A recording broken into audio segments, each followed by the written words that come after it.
Strata Reform will introduce more flexible staged development. A staged strata development is a scheme developed in stages. A stage scheme is different from a normal scheme, which is complete when the scheme is created by registration of the scheme plan. A stage scheme is intended to be constructed in stages as set out in the management statement. There are times when a developer may need to vary the later stages of development in a staged scheme. It is difficult to vary a staged scheme development now.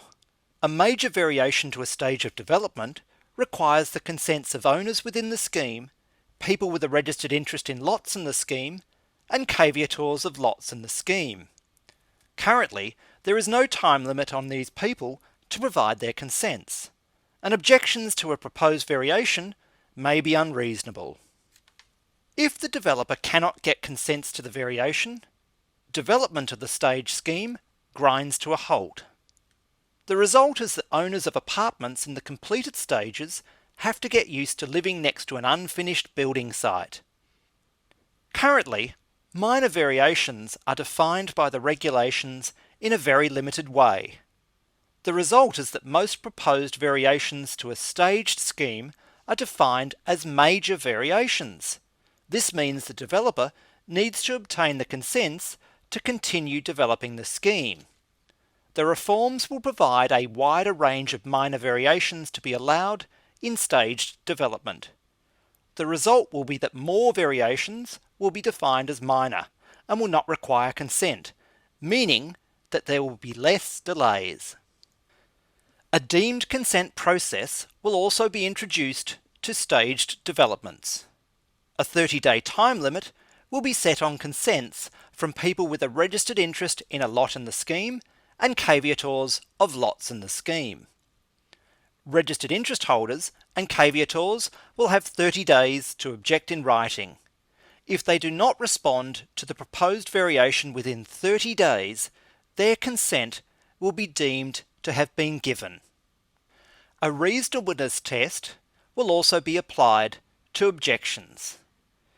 Registered interest holders and caveators who object must provide written grounds for their objection. Objections to a proposed variation must be reasonable. The developer can apply to SAT to review an objection. If the grounds for objection are not reasonable, SAT will order that consent has been given by that person. Owners will still have a say on variations. If the variation to a stage of development is major, the consent of all the owners within the scheme will still need to be obtained. This consent will be by unanimous resolution. Staged development disputes will be resolved at SAT. Currently, the details of staged development are set out in the management statement. This means a stage scheme's management statement contains the bylaws dealing with the ongoing management matters and the bylaws setting out the development of the scheme. Mixing management bylaws with development bylaws causes confusion for owners. The reforms will require the details of the development staging to be set out in a separate document, the Staged Development Statement.